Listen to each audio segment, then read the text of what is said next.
Biografia Nostradamus.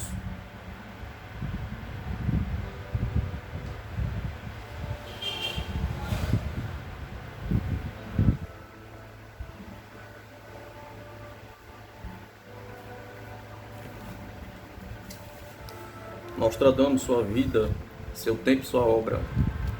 Nostradamus é um nome muito conhecido em todo o mundo como de um homem que fez profecias, mas não são muitas as pessoas que têm conhecimento da vida e da extraordinária obra deste personagem fabuloso, que fez inúmeras predições sobre os acontecimentos da história da humanidade, grande parte delas já cumpridas sem quaisquer possibilidade de dúvidas ou negativas. Ele previu realmente as situações que se realizam no futuro próximo ou distante de sua época, acontecimentos inimagináveis que se tornaram fatos, personalidades de importância mundial que surgiram centenas de anos depois dele, cujas vidas retrataram, às vezes como pormenores impressionantes, as predições de sua inegável capacidade de ver o que estava encoberto no porvir dos séculos. Em sua carta a seu filho César, ele escreveu: porque profeta propriamente, meu filho, é aquele que vê as coisas distantes do conhecimento natural de toda criatura. Então,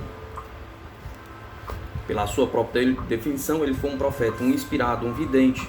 Em todas as épocas da humanidade, a história resiste ao aparecimento de mágicos e adivinhos que tentam penetrar até as ignotas e brumosas distâncias do futuro, mas para depois revelar aos seus contemporâneos as visões do seu poder sobrenatural. As passagens de séculos e ultimamente até as mudanças de anos, aparece um cortejo de videntes que espalha sem a necessária seriedade uma avalanche de predições que jamais cumprirão e que são felizmente esquecidas rapidamente.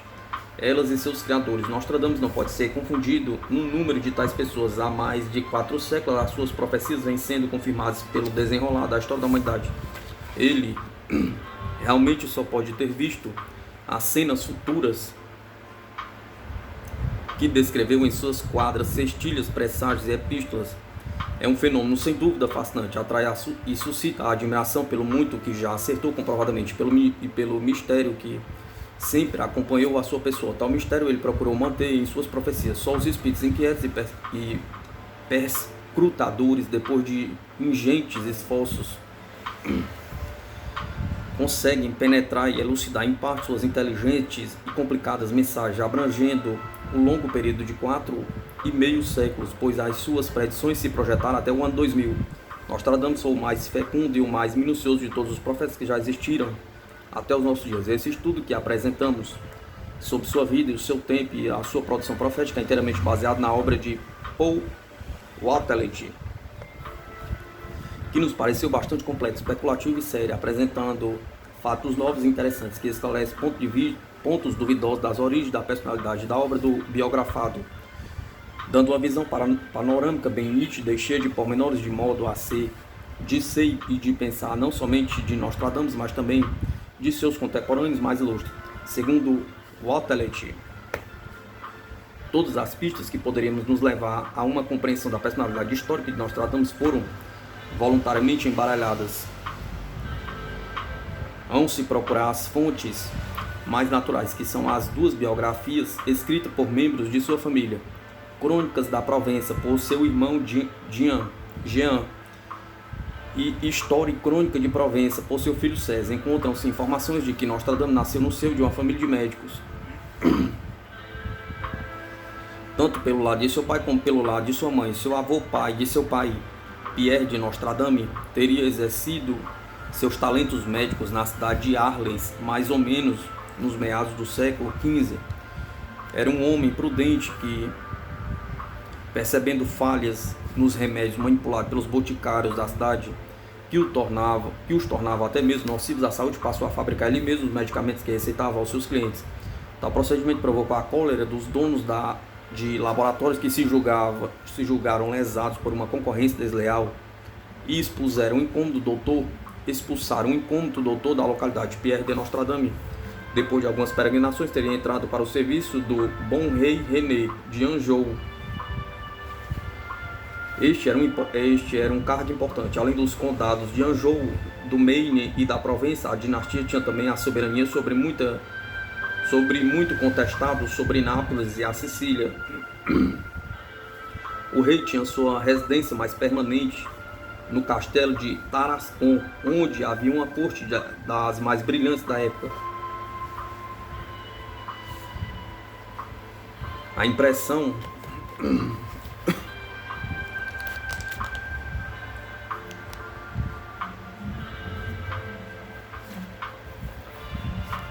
que se tem é de que o futuro profeta Michel de Nostradamus fazia muito por acreditar e se jactar dessa versão lisonjeira do passado de sua família. Um dos discípulos, Jean Aimés de Chanvigny, que veio a se estabelecer junto dele para escrever sobre a sua vida, fala isso mesmo em sua obra Vida e Testemunho de Michel de Nostre-Dame, publicada em 1594. Nostradamus nasceu em Saint-Rémy, da Provence, no dia 14 de dezembro de 1503. Na época, sua família habitava em uma casa da Rua dos Bari, quer dizer, das Muralhas. Um historiador dessa localidade, o Dr. Edgar Leroy, empreendeu mais ou menos em 1940 uma verificação minuciosa dos arquivos dos cartórios da cidade com a finalidade de comprovar se a filiação do profeta condizia realmente com aquela constante de suas biografias. É interessante se saber que para casar, para morrer, para vender o seu trigo, seu vinho ou contrair um empréstimo, um homem era obrigado a fazer, nessa época, um documento, um tabelião, diante de testemunhas. Era impossível se mentir sobre quaisquer fatos relativos à vida de uma pessoa, já que todos eles ficavam registrados e eram do conhecimento de toda a cidade. À luz desses documentos se vê surgiu uma história diferente, mais complexa, sobre os mais próximos ancestrais de Nostradamus. Um certo comerciante de cereais conhecido pelo nome de Arnalton de Valorges constatou-se ser seu bisavô. Este homem estava registrado como sendo cristão e que para pessoas de origem judaica era uma necessidade dispensável naqueles tempos de perseguições religiosas inesperadas que se sucediam com inquietante frequência. Ao se converter ao cristianismo, o judeu deveria adotar um nome de batismo que o desligasse do seu estado anterior. Quando não tomava aquele do padrinho que o assistia na cerimônia, sua escolha se fixava em um nome do lugar, ordinariamente aquele de seu nascimento. Ora, Velorges, o sobrenome escolhido pelo bisavô de Nostradamus, era um bairro da pequena cidade de Thor, no condado de Vanaissin. Este era um dos estados pontifícios onde estavam os refugiados numerosos judeus expulsos da França e da Espanha no decorrer dos séculos 14 e 15. Arnault de Velorges casou-se com uma moça judia, da qual teve um filho, Guy Gassonote, do nome de sua mãe, que, embora fosse filho de pai cristão, tinha nascido da religião judaica. Mas este filho, por sua vez, quando pôde decidir de sua própria vida, converteu-se também ao catolicismo e tornou o nome de Pierre de Nostre-Dame, adotando, segundo o costume, o nome de um bairro de Avignon, onde viviam seus parentes. A paróquia de Notre-Dame, la Principale, pode-se ler na margem de um contrato de venda feito por ele. A seguinte anotação em latim. Isto quer dizer obrigação por Pedro de Nostra-Dame, que se chamava Guy Gassonet, no tempo em que era judeu. Em outras transações comerciais, ele aparece designado por seus colegas comerciantes como Peyrotte de Sainte-Marie, mas o que é importante assinalar é que em nenhum documento se faz menção dele como sendo médico. É sempre qualificado como comerciante. Esta família, Verloges, Gassonet, Nostradame, é um exemplo típico da facilidade com que os judeus do século XIX e XV passavam de uma religião para outra. Ameaçados a todo momento em seus bens e suas vidas, eles se faziam batizar cristãos, sem muitos escrúpulos, assistiam às missas e outras solenidades religiosas do catolicismo, conservando em seus corações a fé de seus pais. Esses falsos convertidos eram tão numerosos na Espanha que eram designados pelo nome de maranés e incorriam na ira e nos castigos da Igreja da Inquisição quando eram denunciados. Por estranho que possa parecer, nas terras sob domínio do Papa, a tolerância para com os judeus era maior.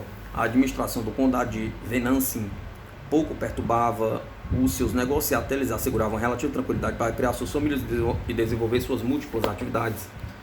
Por isso mesmo, essa pequena província papal tinha visto desenvolver uma colônia judia relativamente próspera e numerosa que, embora não tivesse culpa, causava inveja entre a população cristã. Foi assim que a ira cega responsabilizou os judeus pela Grande Peste em 1348.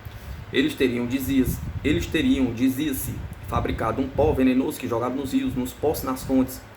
Aproveitou-se a ocasião para acusá-los de fabricantes de moedas falsas e de falsificadores de documentos comerciais. Tais acusações provocaram em toda a Europa um grande massacre de judeus. Nos estados pontifícios, a atitude enérgica do Papa Clemente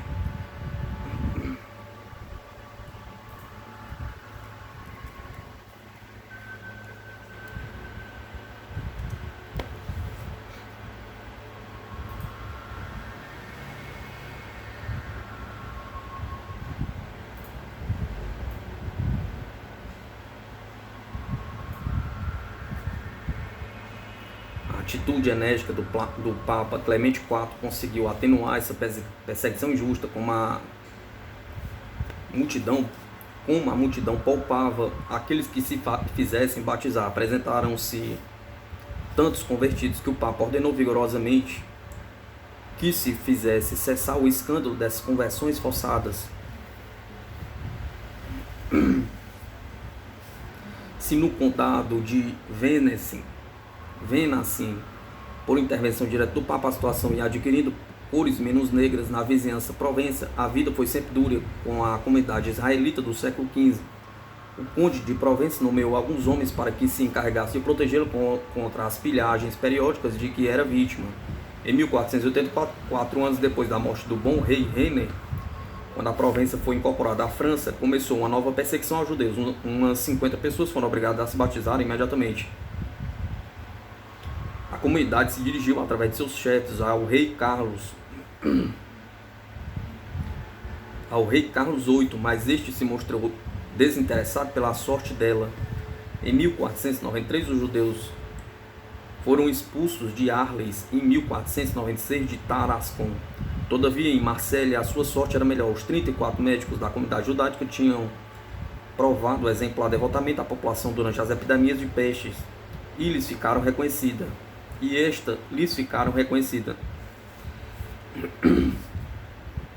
Enquanto seus correligionários na Alemanha, da Espanha, da França e mesmo de Provença eram constantemente massacrados, os judeus do condado de Venacin se beneficiaram durante quase todo o século XV de um período de tranquilidade e de paz. Essa região, berço da família Nostredame,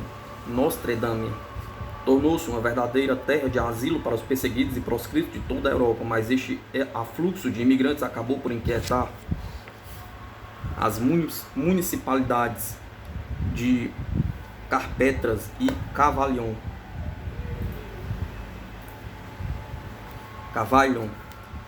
No entanto, se as condições de vida das comunidades judaicas superpopulosas no final do século se alteraram e se tornaram mais difíceis, jamais seus membros perderam completamente seus direitos de cidadãos deste condado.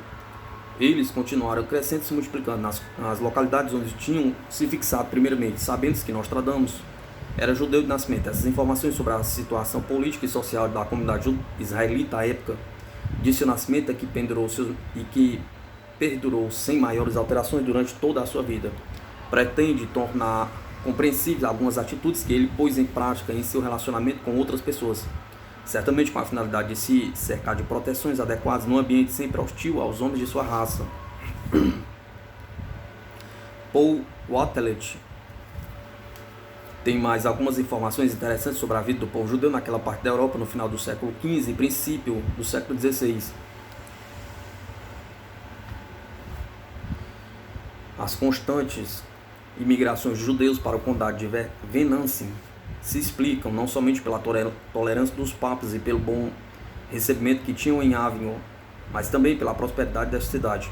Passagem da rota comercial entre o Oriente e o Ocidente e vizinha das principais mercados do Sul, Avignon era um lugar privilegiado no qual os judeus podiam exercer sua inegável capacidade comercial, a atividade febril do trabalho, as vantagens da associação comercial, às vezes com cristãos, apesar da existência de bulas papais que os proibiam. O complexo bem vigiado de suas operações e especulações permitiu-lhes se sustentarem com vantagem contra uma concorrência desleal e massacrante. Basta dizer que grande parte dos cidadãos de Avignon tinham um estranho e feio costume de não pagar seus débitos contraídos com os judeus, sem que isso acarretasse contra eles qualquer punição de ordem legal, mas a comunidade israelita crescia sempre, em todos os sentidos, pela sua constante atividade. Todos os homens, mulheres e crianças entregavam-se sem entregas ou repouso ao comércio de mercadorias e de dinheiro. Muitos deles eram banqueiros próximos, aumentavam e multiplicavam seus negócios, lançavam-se em múltiplos empreendimentos e usavam habilmente do crédito que lhes concedia a solidariedade de toda a comunidade.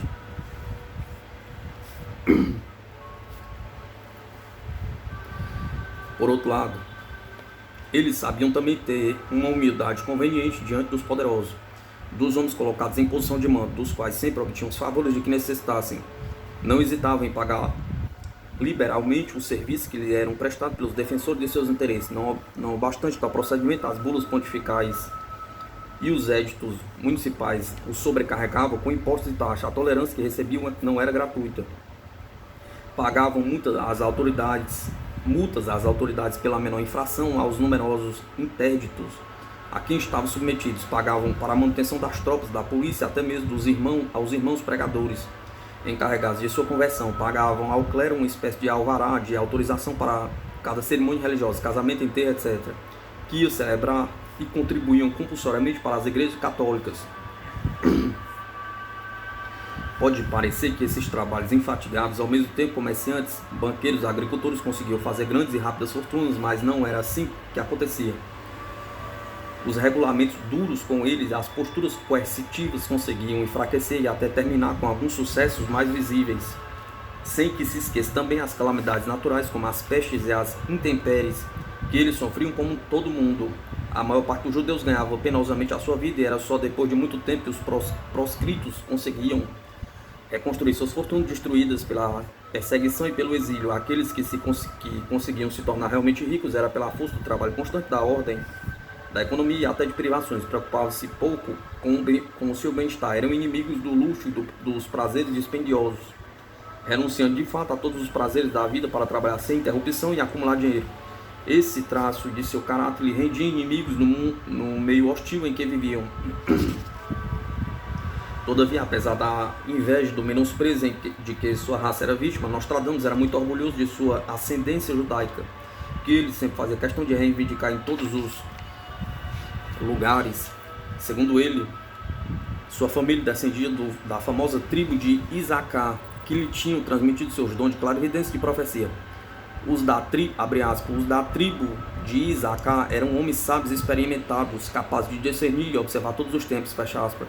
Voltando à família Nostradamus, vamos encontrar um certo Jaume Jacques, o filho mais velho de Pierre, aliás, Guy Gassonet, nascido em Avignon, mais ou menos em 1470. Exerceu a profissão de seu pai, desde que começou a trabalhar um pouco antes de seu casamento. Em 1495, ele foi identificado como comerciante e habitante de Avignon, em um documento no cartório. Casou-se neste mesmo ano com uma moça solteira e honesta, de nome Rainieri René, de Saint-Rémy, filha do falecido René de Saint-Rémy. O casal se instalou em Saint-Rémy de Provence em 1503, quando teve seu primeiro filho, Michel, de quem na época não se podia desconfiar a futura celebridade. Portanto, pelo lado paterno, seu bisavô era Arnaud de Velorges, comerciante de cereais. Seu avô era Pierre Notre Dame Guy Gassonet, também comerciante, de acordo com os documentos encontrados em Avignon pelo Dr. Edgar Leroy. E seu pai era Jaume Jacques Nostradamus, comerciante e habitante de Avignon, como acabamos de ver. Pelo lado paterno, Nostradamus não teria nenhum ascendente que tivesse sido médico, sendo duvidosa a informação de que seu avô Pierre Nostradamus tinha exercido esta profissão na corte do bom rei René de Anjou. O que ficou constatado foi que seu pai, além de comerciante, conseguia também se colocar como o tabelião de um dos cartórios da cidade, notário. A família de Jaume Nostradamus prosperou em todos os sentidos. Depois de Michel, o casal teve mais 5 filhos. Bertrand, nascido em 1518, Jean em 1522, Antônio em 1523, depois Hector e Delphine, tendo nascido em 1503. Nostradamus era 15 anos mais velho do que seu irmão Bertrand, segundo filho do casal Jaume e René. O pai de Nostradamus morreu, sem dúvida, no final do ano de 1546. A reunião dos herdeiros para tratar de assuntos relativos à herança consta em um documento datado de 6 de fevereiro de 1547. Sua mãe, René, filha de René e de Beatrice Tourlet, nada mais deixou para a posteridade, além do seu prenome. Todavia, ela era neta do senhor Jean de Saint-Rémy, médico em Saint-Rémy da Provença, e Clairvaux, tesoureiro da dita cidade. Pelo lado de sua família materna, Jean e César de Nostradamus se mostraram menos imaginativos em seus escritos. Realmente, o bisavô de Nostradamus, avô de sua mãe, era médico em Saint-Rémy da Provença. De acordo com o que se encontrou em documentos da época, mas não há provas de que algum de seus avós tenha exercido essa profissão, e muito menos que um deles tenha estado a serviço do bom rei René de Anjou. Ignorando-se a data exata da morte desse médico, Jean de Saint-Rémy, pode-se supor que ele tenha vivido até uma idade muito avançada. Por isso é admissível aceitar-se que Nostradamus disse de si mesmo que, abre aspas, tinha recebido de boca a boca de seus antigos progenitores o conhecimento das matemáticas, fecha aspas.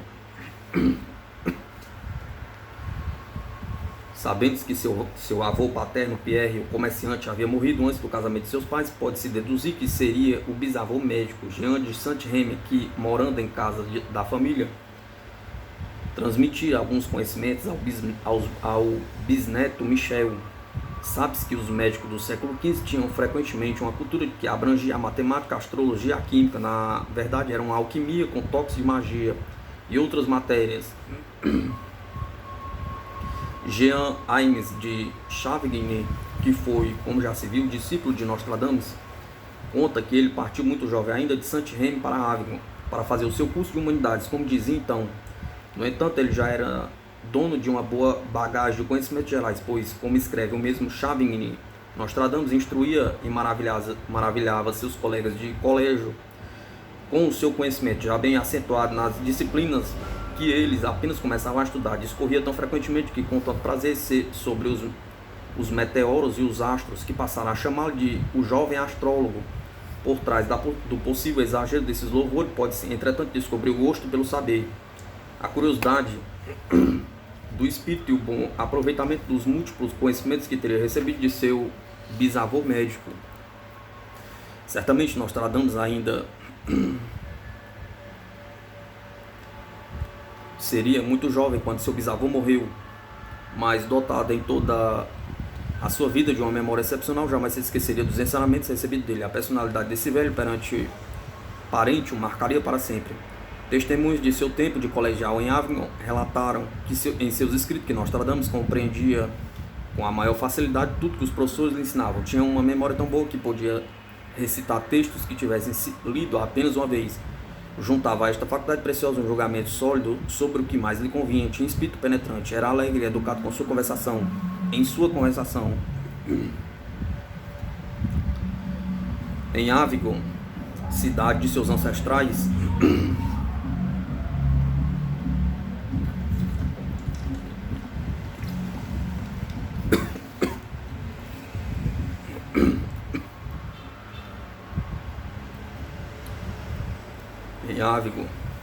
cidade de seus ancestrais, para onde seu pai o mandou para continuar seus estudos após a morte de seu bisavô médico, Nostradamus foi morar em casa de uma sua tia de nome Margarete, casada com um tintureiro. Nesta casa ela deve ter percorrido todo o ciclo de estudos comum aos jovens de sua idade e dispunha dos meios intelectuais e financeiros para fazê-lo. Inscrito na Faculdade de Artes, ele fez primeiramente o curso de Trivium, Gramática, Retórica e Lógica.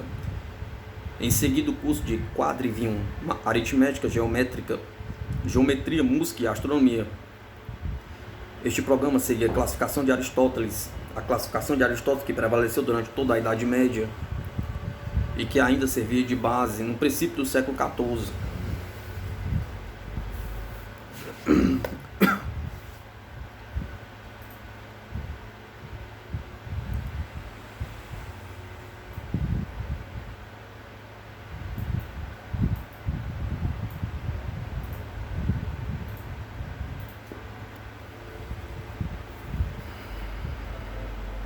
Nesse primeiro ciclo, o jovem Michel aprendeu também um pouco de latim, devido à sua famosa memória. Ele introduzira mais tarde em todas as centuras, vocábulos e frases inteiras nesta língua. O estudo do grego parece ter tido uma parte menos importante em sua formação. No segundo ciclo de seus estudos, a preparação recebida em astrologia de seu bisavô faria dele um aluno brilhante. Em 1521, com a idade de 18 anos, Nostradamus prestou os exames de conclusão dos ciclos de estudos na Faculdade de Artes, recebendo o diploma de bacharel, o bacharelato, uma designação nova que tinha começado a ser usada no final do século XV. Em Avignon, uma grande festa estudantil tinha lugar todos os anos para comemorar a formação dos novos bacharéis, licenciados e, sobretudo, para aqueles que recebiam um grau maior, os doutores. Um magnífico cortejo os conduzia à presença do bispo chanceler, que lhes otorgava as insígnias dos cursos concluídos, entre as alas de curiosos e precedidos por uma banda de música e palhaços se exibindo. Os formandos seguiam para a localidade da solenidade, uns a pé, outros a cavalo, dependendo de suas posses. A festa se prolongava pela noite até a madrugada. Mas chegara para Michel de Nostradamus o momento das decisões sérias. Ele tinha certamente dons evidentes e um gosto, pronunciando para tudo que se relacionava com astrologia e astronomia, que então fazia parte dos estudos de filosofia. Seu pai se preocupava em orientá-lo quanto ao seu caminho a seguir. A carreira de astrólogo era muito incerta. Seu filho seria médico, profissão para a qual os judeus eram, conforme se sabia, extremamente bem dotados. É curioso constatar que desde o século XIV, sobretudo no século XV, os médicos israelitas eram reputados muito mais sábios do que os médicos cristãos. Não obstante as proibições dos concílios, a inveja, a concorrência dos padres, eles praticamente não tinham concorrentes sérios nesta profissão, nesta época. Uma faculdade de medicina tinha sido criada em Avignon em 1414, mas sua reputação não era boa. Seria então em Montpellier, cuja faculdade era a esse tempo muito afamada e séria rival da de Paris, que Nostradamus faria os seus estudos.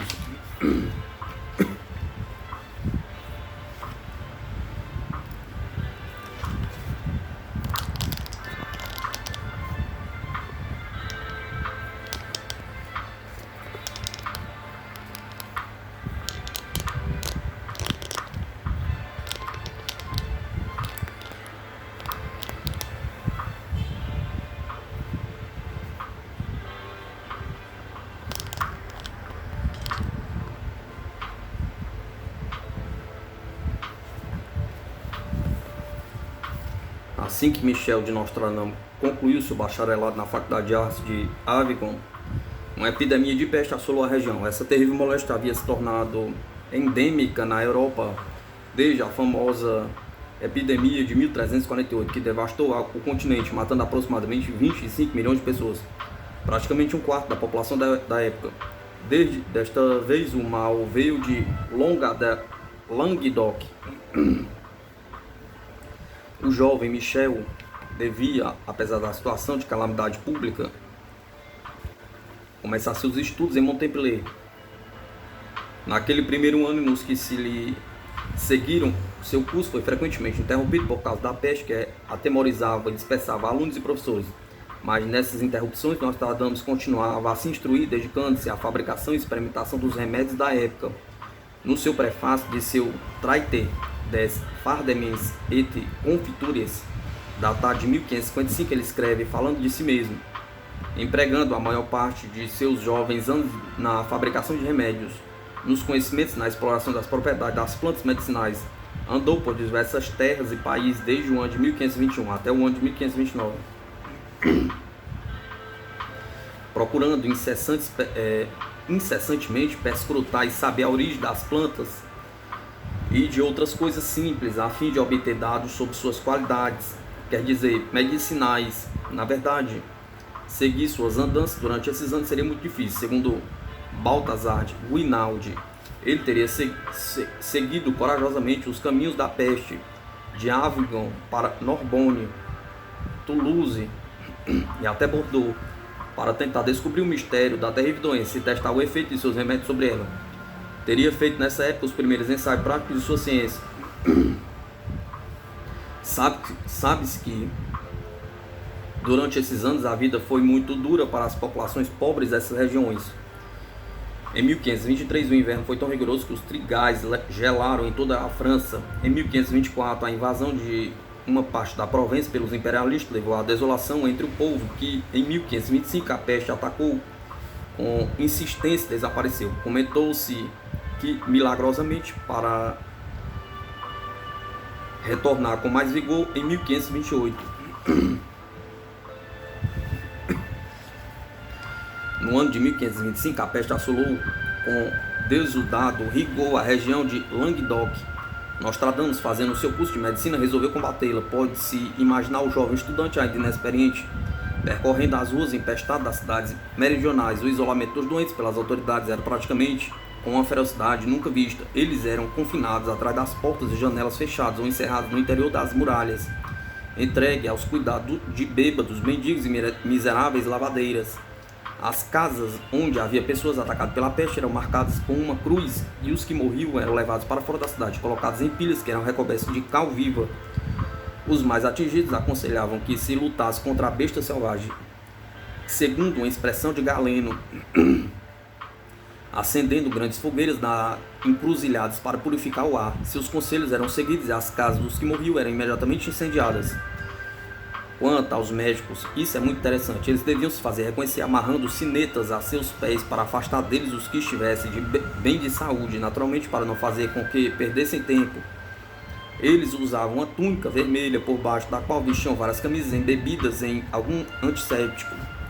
Deve-se concordar que era necessária uma forte dose de heroísmo e um homem jovem cheio de saúde para se entregar ao combate a tanta miséria.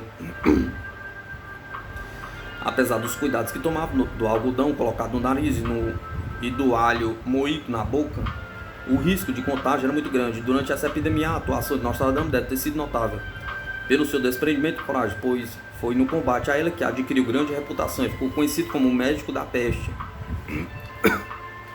Além do fogo, a profilaxia empregada na época consistia em borrifar com vinagre as paredes e os móveis da casa do doente, por meio de uma grande bomba de estanho. Era também aconselhado que se levasse no bolso certas pedras preciosas, principalmente o jacinto, que servia para preservar de todo e qualquer contágio.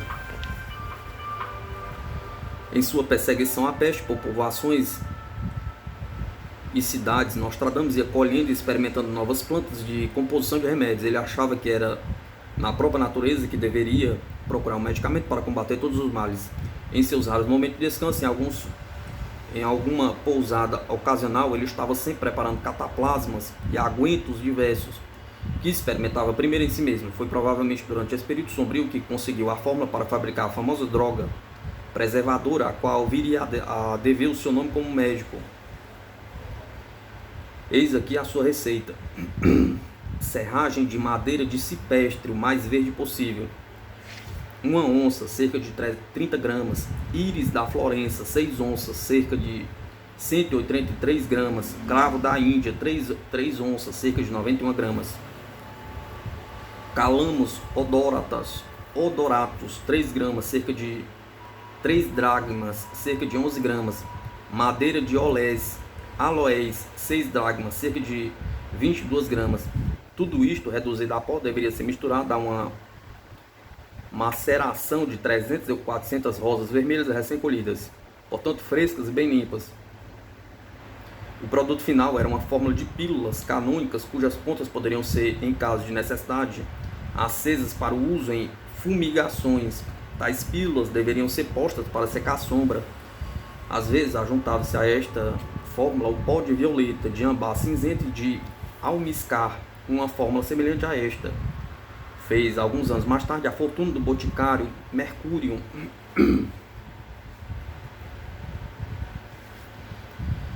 A confiança nessas pílulas de Nostradamus, um remédio sobretudo inofensivo, parece ter agido sobre a moral das populações das regiões atingidas pela peste. dando ótimos resultados, principalmente pela presença, pela coragem que infundia nas pessoas. Se alguém conhece a lenda do Turco da peste, verá que ela poderá salvar muitas vidas. Abre aspas. Um dia um turco encontrou a peste em seu caminho. Ele estava de bom humor e os dois começaram a tagarelar. Conversa vai, conversa vem. O turco obteve da peste que na cidade onde ele iria entrar não faria mais de 1000 vítimas, nenhuma a mais. Ora, na cidade morreram 2500 pessoas. Encontrando a peste de novo, o turco reclamou de sua má fé, de sua falta de palavra. Ela se defendeu vigorosamente das acusações deles, abre aspas. Eu só ataquei 1000 habitantes da cidade, os outros morreram de medo, fecha aspas.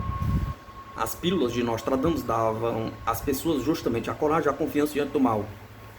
A perseguição à peste levou Nostradamus até Narbonne. Esta era uma cidade fortificada, cercada de muralhas e seteiras, construída por Carlos Magno para resistir aos sarracenos.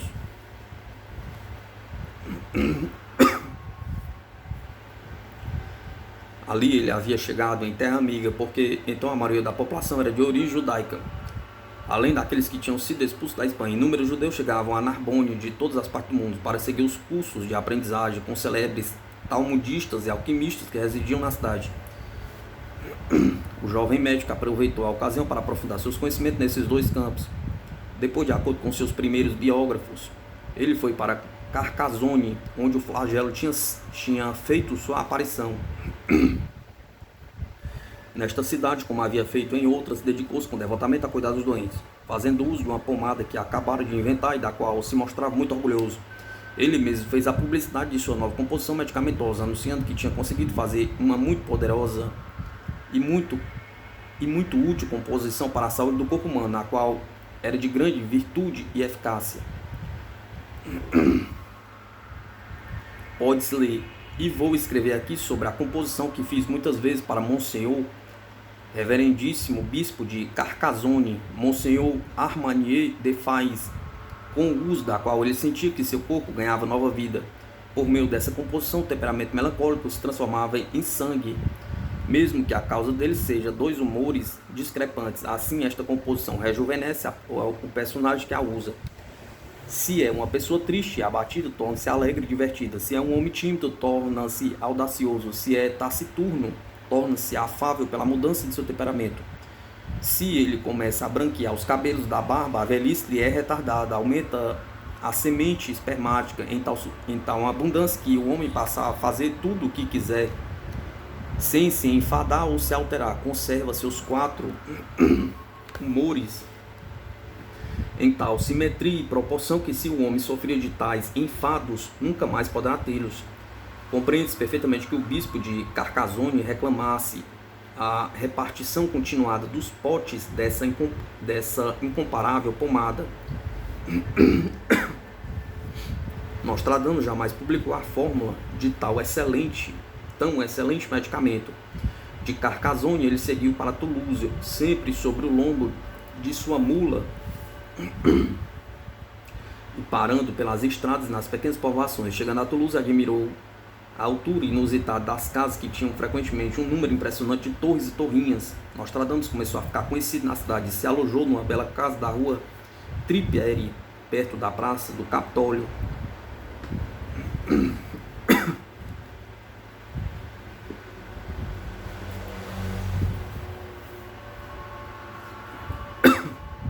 As paredes de sua casa eram esculpidas por numerosos escudos e emblemas, como era comum em muitas outras da cidade. Ele havia notado logo que os habitantes da cidade apreciavam os menores sinais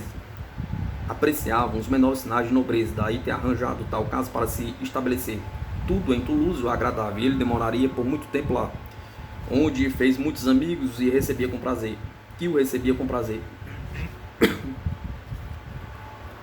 Mas teve que deixar essa agradável cidade para seguir em direção de Bordeaux, onde a epidemia estava alcançando níveis impressionantes. Apesar de precauções draconianas dos vereadores locais para preservar o povo da cidade do contágio, a nenhum leproso se permitia entrar em Bordeaux, mesmo que fosse apenas para mendigar e sair logo. Os garretes, esses descendentes dos sarracenos convertidos à religião cristã, estavam submetidos à mesma interdição. Para exercer um comércio na cidade, exigia que a pessoa fosse limpa em seu corpo, não limpa em seu corpo, não leprosa, não garrete, nem portadora de algum mal contagioso. Ainda era necessário provar que se era homem de bem, de vida exemplar e boa conversação. Esta observação de linguagem honesta parece que não era observada pelas peixeiras e tripeiras da rua Malcolm Yard, que querelavam da manhã à noite numa linguagem das mais desabridas, repletas de gírias. Quando as injúrias se tornavam muito grosseiras, essas damas recebiam uma multa. Aquelas que não podiam pagar eram mergulhadas 3 vezes no rio, a fim de lhe refrescar as ideias. Apesar dos esforços da municipalidade, a maior parte das ruas eram juncadas de imundícies e detritos. Morria-se em tão grande número que os notários não davam conta de registrar as últimas vontades dos habitantes da cidade, todos querendo ao mesmo tempo fazer os seus testamentos. Então esses zelosos funcionários apelaram para um recurso bem pitoresco no meio de toda aquela desgraça. Levavam suas escrivanias para as ruas e redigiam o que lhes era ditado das janelas das casas. Nostradamus espargia todo mundo com sua grande bomba de estanho. Teria ele encontrado um líquido antisséptico mais eficaz do que o vinagre e da mais fácil utilização do que o fogo? Pergunta.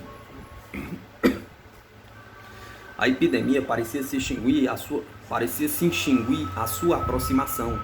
Talvez já estivesse mesmo para desaparecer, mas as coincidências eram muitas. Como sempre, ele não se demorou em Bordeaux e partiu em direção a Avignon. Em sua passagem pelos campos, ia tratando dos doentes com seu famoso pó, que parecia fazer maravilhas e possuía um efeito psicológico extraordinário sobre eles.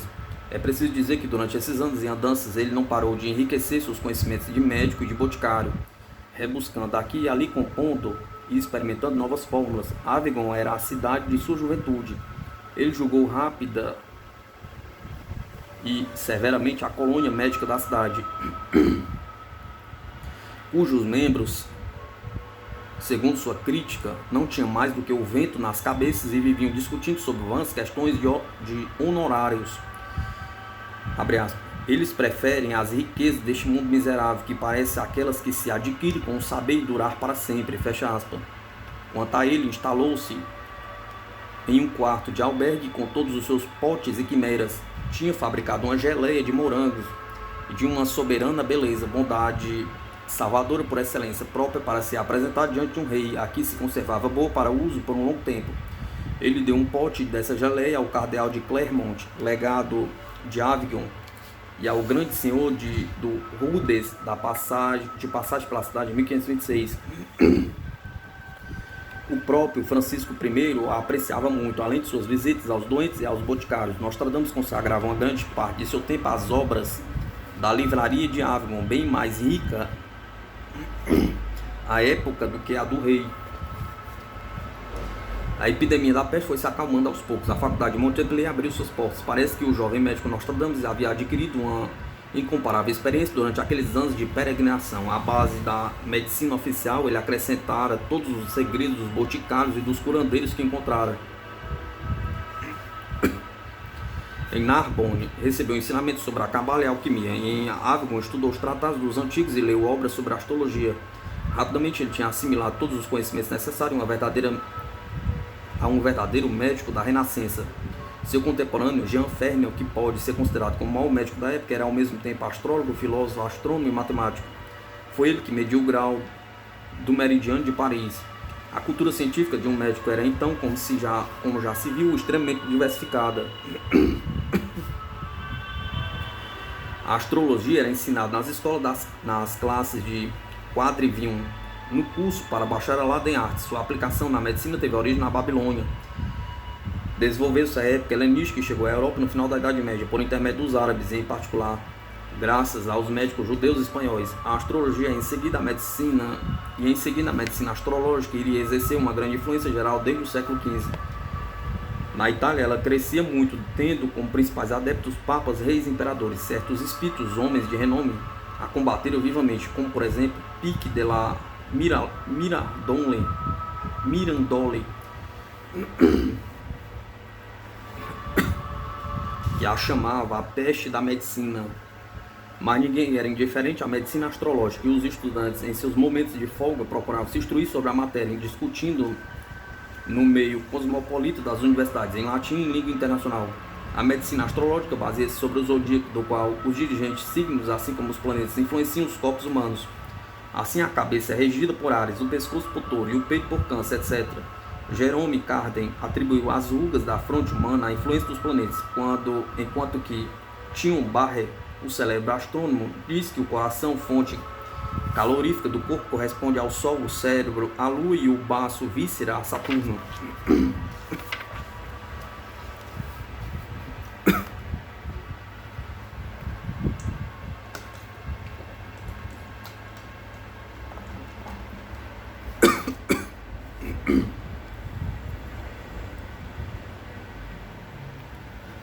Estudando os fenômenos vitais da dependência do ritmo dos planetas, mas a menor intervenção do corpo humano seria necessária. Seria necessário ter em conta os seus dados geométricos. A interpretação das constelações era codificada segundo certas regras chamadas doutrina dos aspectos, oposição, conjunção, aspectos sextil, etc. A sangria, por exemplo, não podia ser praticada com sucesso senão em determinadas ocasiões e sobre a parte do corpo indicada pelo esquema geométrico em correspondência com os planetas. No começo do século XIV, muitos médicos consultavam os astros antes de escolher os tratamentos para seus clientes. Se a Lua se encontrava em um signo frio ou úmido, a ação eliminatória do corpo era mais ativa e esta era a ocasião de se administrar os purgativos. Ao contrário, era preciso se abster disso nas conjunções da Lua com Júpiter. Abraham ibn Izhar, mais conhecido pelo nome de Abraham, o judeu, forneceu sobre essas questões informações muito interessantes. Esse rabino espanhol tinha estudado teologia, mas também astrologia e astronomia. Não tendo mais do que um auditório medíocre na Espanha, ele viajou para a Itália e redigiu um abbreviation de Luminaribus et Diebus Critivis, que seria impresso em Lyon em 1496. E além desse, um liber de livro do horóscopo, publicado em Veneza em 1485, e reimpresso em Colônia em 1537. Segundo esse autor, um eclipse da Lua na quadratura, no princípio de uma doença, era um sinal nefasto. A posição dos planetas de nascimento determinaria o temperamento e o caráter da pessoa, sua predisposição às doenças, assim como sua reação aos medicamentos.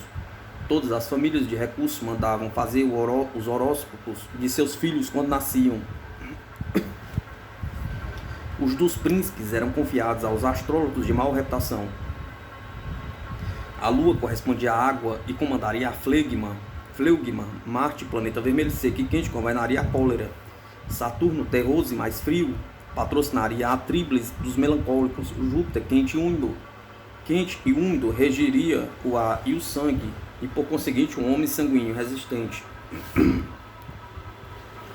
A astrologia teve sua importância na medicina, que certos médicos, como por exemplo Fabricius de Berne, dizia que precisava se prestar mais atenção na observação do céu e dos astros do que na própria enfermidade. Assim, não é de admirar que Nostradamus, ao continuar seus estudos médicos, procurasse para se aprofundar no conhecimento da ciência astrológica, pela qual ele sempre demonstrara especial predileção. A Faculdade de Medicina de Montpellier, sendo nessa época um verdadeiro cadinho inter-europeu de cultura médica, exceto que Michel de Nostradamus se tornaram iniciados em todas essas teorias paracientíficas, já que elas faziam parte das ciências médicas.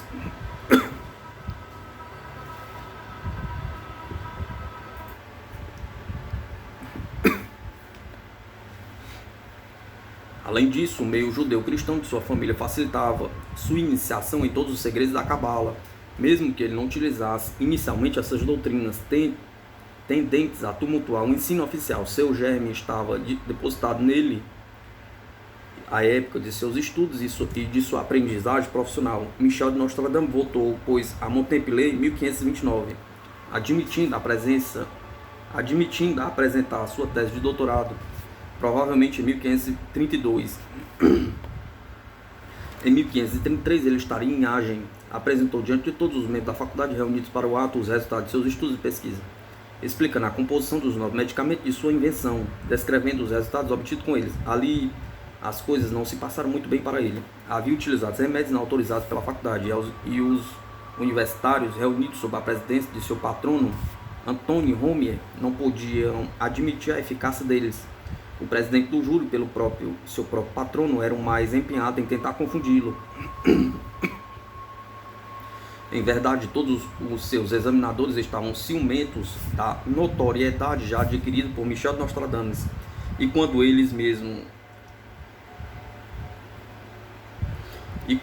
a eles mesmos não queriam ouvir falar de outras verdades que não fossem aquelas de Hipócritas e de Galeno.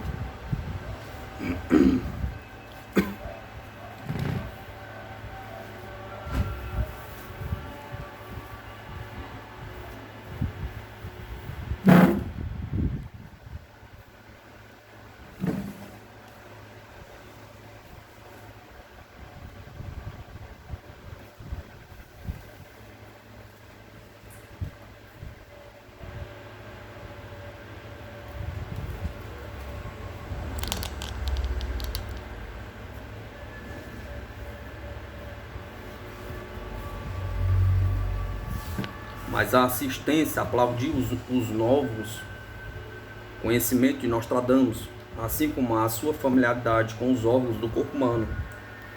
Ele sabia até fazer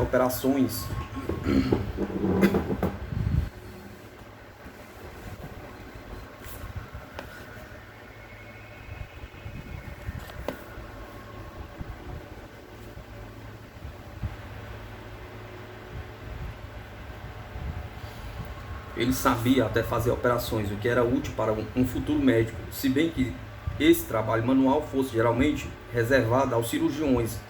Finalmente foi sob os aplausos de todos que ele foi declarado doutor e recebeu as insígnias de seu novo grau dentro do cerimonial então usado. Pouco tempo depois viajou para Agen, a chamado de Scaliger, um dos maiores humanistas daquele tempo.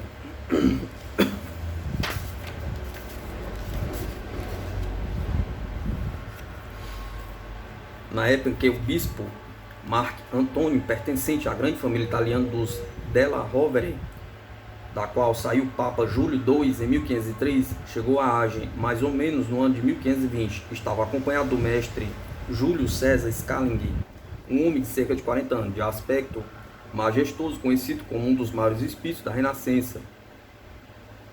Sua reputação se tornaria tão grande que seria considerado o mais célebre dos humanistas vivendo na França. Ele se dizia descendente da família Della Scala de Verona, príncipes desta cidade, uma família tão antiga que se assegurava ter suas raízes no tempo de Átila. Na França, ele se fez chamar de Lescali, sendo que Scaliger era o seu nome latinizado.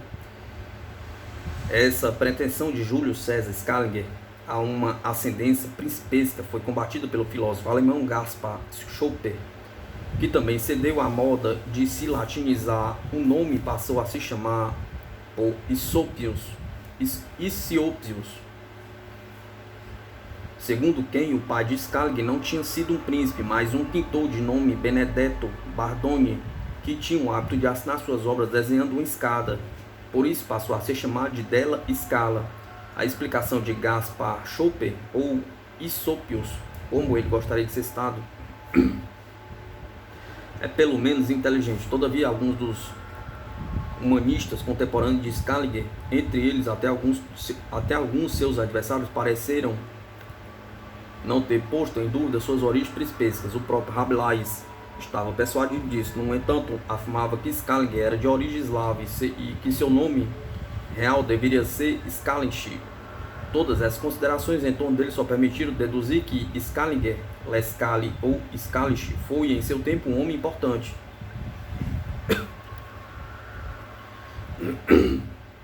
Expulso de Verona, a família Scaliger tentou reaver seus bens colocando sob a proteção do Santo Império Romano Germânico.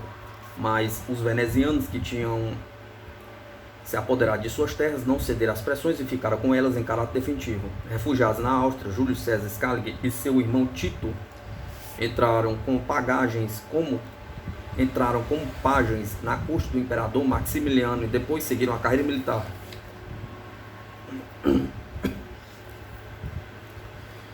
Em 1512, a família Scaliger, o pai Benedito e os dois filhos participaram da Batalha de Ravenna.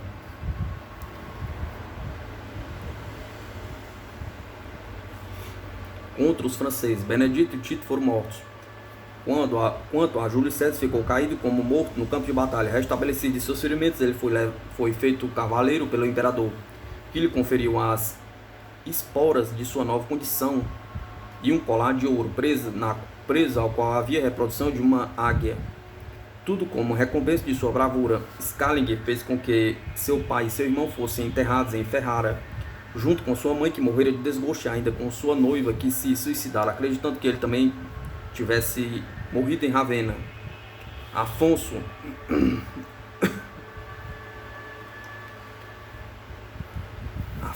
d'Este, duque de Ferrara, lembrando-se das antigas alianças entre a sua família e a de Scaliger, depois de todos esses trágicos acontecimentos, convidou-o para sua corte. No entanto, sem que se saiba a razão, pouco depois Scaliger havia decidido tomar o hábito de franciscano. Seus numerosos adversários espalharam que ele tinha o propósito de se tornar papa. Na verdade, não deveria ser essa a sua intenção, pois no final de sua vida havia se tornado protestante. Após sua rápida carreira religiosa, Scaliger entrou para a Universidade de Bolonha, uma das mais antigas e mais afamadas da Europa. Começou a estudar a filosofia de Aristóteles, então muito em voga, e fez amizade com alguns estudantes, membros da grande família della Rovere.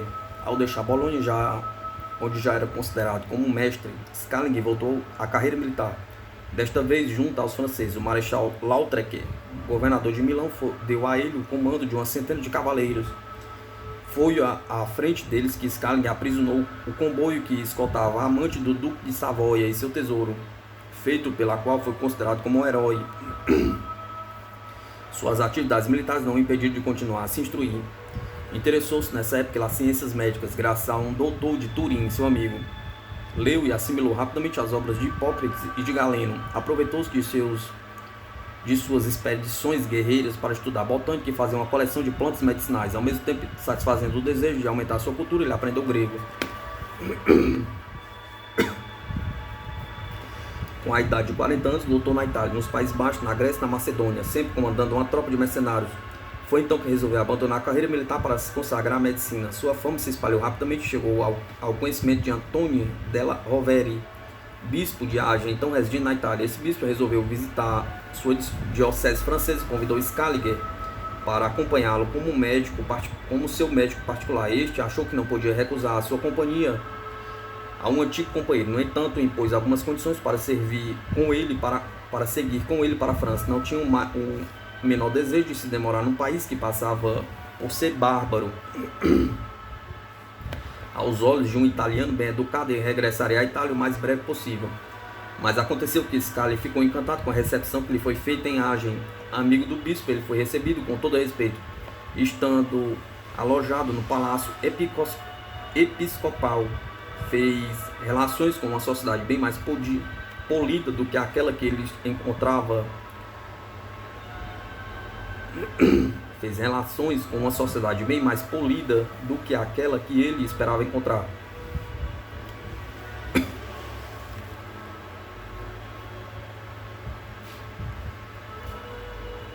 Julgando os franceses por aqueles soldados que comandaram na Itália. Foi grande a sua surpresa ao encontrar em Agen uma sociedade tão cortês. Logo que ele foi apresentado a uma das moças mais bonitas da cidade, Henriette de la Roque Lobejac. Esta era uma moça de excelente educação, que falava o italiano tão bem como o casgão e o francês. Scaliger namorou-se dela e lhe dedicou vários poemas. Sua reputação de médico começou a crescer na região e muitos estudantes vinham a Agen para receber seus ensinamentos, aparecendo entre eles um homem já de uns 30 anos de idade, François Rabelais, Rabelais dividia sua admiração entre Scaliger e um outro sábio da cidade, Jean Schiron, um boticário de origem judia cuja família expulsa da Espanha viera se a estabelecer na França quando Schiron deixou Agen por ter sido nomeado professor na Escola de Medicina de Montpellier, da qual viria a se chamar. Rabelais o seguiu, da qual viria a ser chanceler. Rabelais o seguiu e se inscreveu nesta escola para prestar exames de doutorado em 17 de setembro de 1530. 6 semanas depois, ele receberia o seu diploma de bacharel em medicina. Scaliger se tornara então um homem rico, solidamente instalado na vida, um notável. Seu filho José contará mais tarde: em nossa Guiana e mesmo na corte de Maximiliano, meu pai não encontrava ninguém igual a ele para montar um cavalo. Combateu praticar esgrima, se bem que fosse sujeito a acessos de gota. Ele montou 2 cavalos que lhe pertenciam até esgotá-los de cansaço nas pradarias próximas do Garona. Certa vez, em um torneio, enfrentou um homem de nome M. de Carbon, um aginês de grande fama. Meu pai derrubou este homem, até então invencível. Na Guiana, assim como no Piemonte, meu pai era considerado invencível. De outra feita, abraçando um grande tonel de vinho, ele ergueu-o alto e o abaixou de novo ao chão. A nobreza de Gasgonha tentava em vão se igualar a ele. Scaliger conservou seu vigor físico por um longo tempo. Aos 63 anos era capaz de mudar de lugar uma viga que 4 homens, nem com grande esforço, conseguiam mover. Aos 45 anos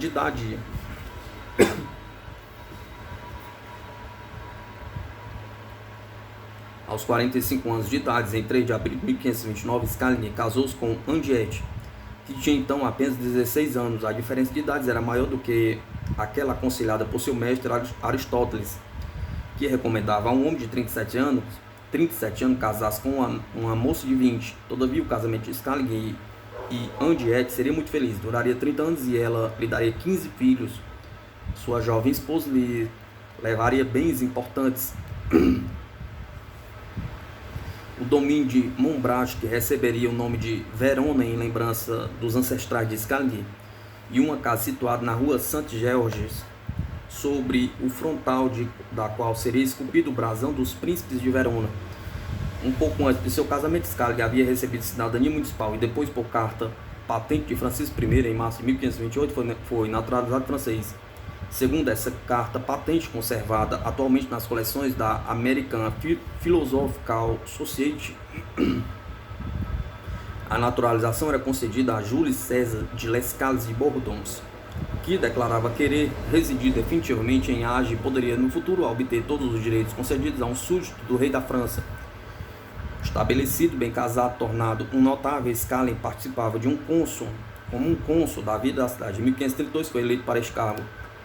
Neste mesmo ano, a peste começou a assolar Agen e Scaliger retirou-se para o campo com sua família, embora fosse médico.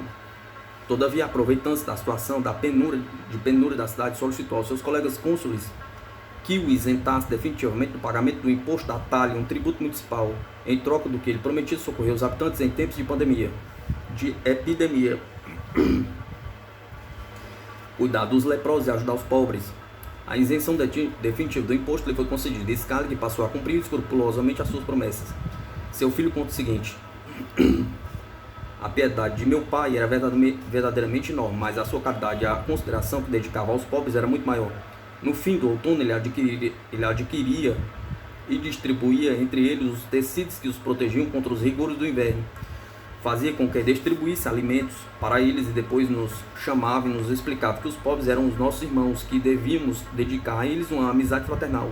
Mesmo quando estava doente, ele recebia os pobres em sua casa, procurava zelosamente saber como estava vivendo e lhes dava de seu dinheiro. Pagava-lhe os remédios e as consultas médicas. Dizia que sua casa pertencia a todo mundo. A cada dia, gente de todas as condições sociais, tanto pobres como ricos, vinham vê-lo. Às vezes lhe faltava até o tempo para comer. Eu não posso dizer quantas pessoas ele tirou da miséria e quantas salvou da morte. Mas, se tivesse vivido na época dos heróis da antiguidade, meu pai teria sido o mais honrado do que foi Esculápio. As atividades médicas não impediam Scaliger de se corresponder com todos os humanistas da Europa, particularmente com o principal entre todos eles, Erasmo,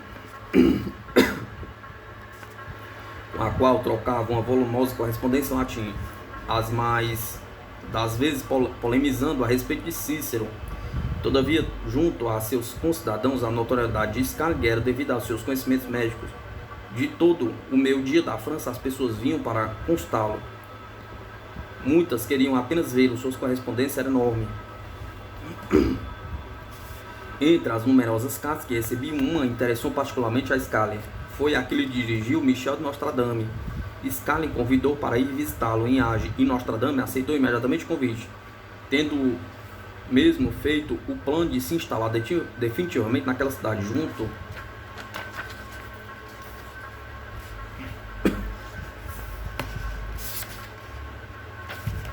daquele que considerava como seu mestre. Mais tarde Nostradamus escreveria, abre aspas, em Agde a faculdade de medicina era magnificamente instalada e seus professores tinham no mais alto grau o conhecimento não somente das ciências médicas, mas também da filosofia.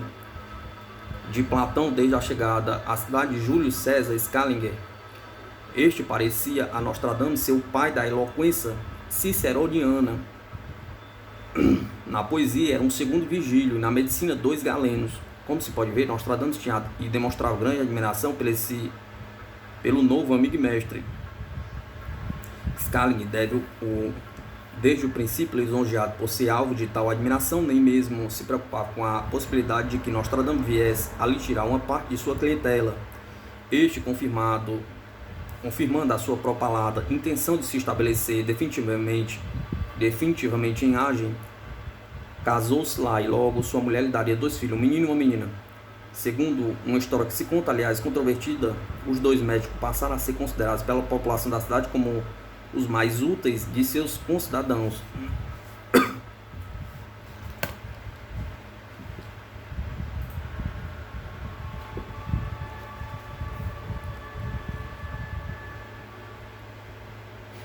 Temendo que ele se mudasse para outro lugar, os principais homens de Agde teriam oferecido a eles valiosos presentes para que continuasse residindo em seu meio. Pode-se deduzir disso que algum boato sobre uma provável mudança deles da cidade tivesse sido espalhado entre o povo. No entanto, Nostradamus e Scaliger recusaram aceitar os presentes e disseram que se a cidade de Agde tinha dinheiro para desperdiçar, faria melhor se distribuísse aos pobres e aos doentes. Quando esta resposta se tornou conhecida, o povo da cidade organizou uma procissão triunfal e aclamou os seus 2 hóspedes, como teria feito com 2 generais vitoriosos. Não obstante tudo isso, as relações entre os 2 grandes médicos não tardariam a se deteriorar. Scaliger, que tinha a língua solta, não demora a chamar Nostradamus de patife, insensato e impuro. Na verdade, a paz seria quebrada em Agde desde a chegada da cidade de um homem da reforma, Philibert Sarrazin, que abriu uma escola que passou a ser frequentada pelos filhos de Scaliger. No princípio do ano de 1538, Sarrazin tinha conseguido fazer seu lugar entre os principais homens da cidade. Ele tinha por amigos Pierre de Saucondat, um ancestral de Montesquieu, Robert de Golden, tesoureiro do rei, e Marco Riquert, prior do convento dos agostinianos. Este último, já suspeito de heresia, tinha estado preso no ano anterior. Sob a sua influência, Agde iria se tornar uma das cidades conquistadas pela reforma.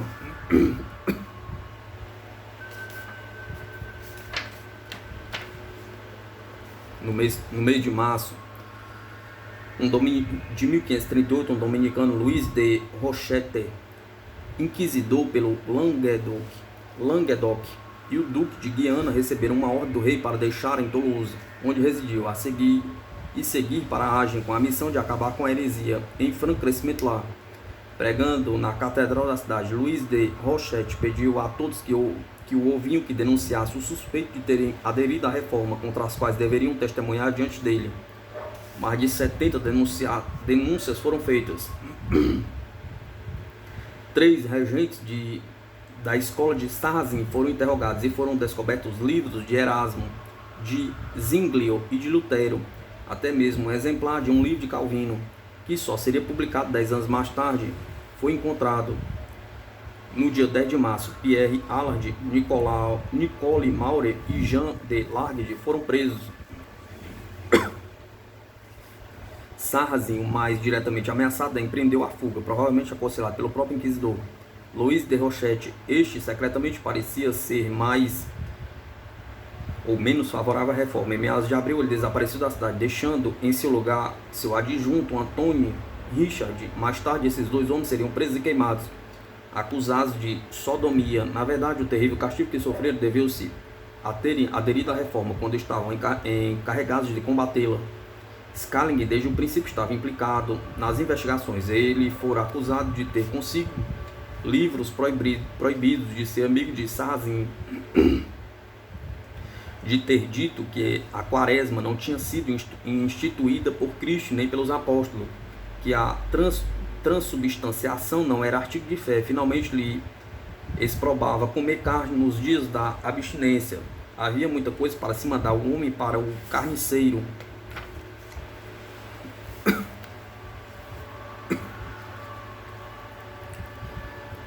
Várias testemunhas ouvidas pelos inquisidores confirmaram as acusações levantadas contra os humanistas. Felizmente para Schelling, o rei enviou 3 conselheiros ao parlamento de Bordeaux com a finalidade de procederem ao inquérito. Todos os 3 homens de letras.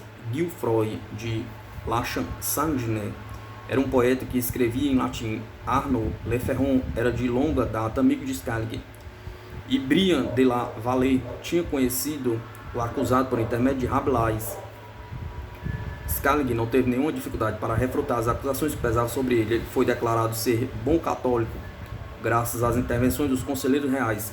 Se o caso tivesse ficado para julgamento um ano mais tarde, certamente ele teria sofrido a mesma sorte do dominicano Jerome Vinconsin, que foi o primeiro mártir da reforma em Age. Durante um interrogatório de Schelling, Nostradamus deixou a cidade. Sua amizade com o acusado e, sobretudo, sua origem judaica fazia com que ele se sentisse muito ameaçado. Alguém se lembrava de que, em 1534, ele tinha dito a um eclesiástico que coloria uma imagem da Virgem, que fazer imagens era coisa diabólica. Ele chegou a ser convocado para ir a Toulouse para apresentar sua defesa diante das autoridades da Inquisição, mas cauteloso e sabiamente evitou comparecer àquela cidade. Refugiou-se em Bordeaux, provavelmente junto da importante colônia judaica, que se dedicou à fabricação de produtos de confeitaria e de beleza. No ano seguinte, o perigo havia passado e ele voltou a Age. Sua mulher e seus 2 filhos tinham morrido. Ele ficou muito tempo nessa cidade. Suas relações com Schelling continuavam tensas, e este o insultava com epigramas em latim. Mais tarde diria das profecias de Nostradamus. Abre aspas. Como pode ele predizer o futuro se nem mesmo sabe o que se passa atualmente? Pergunta. Fecha aspas. Apesar de tudo isso, Nostradamus conservaria intacta sua admiração e sua amizade por Júlio César Schelling. Biografia de Nostradamus.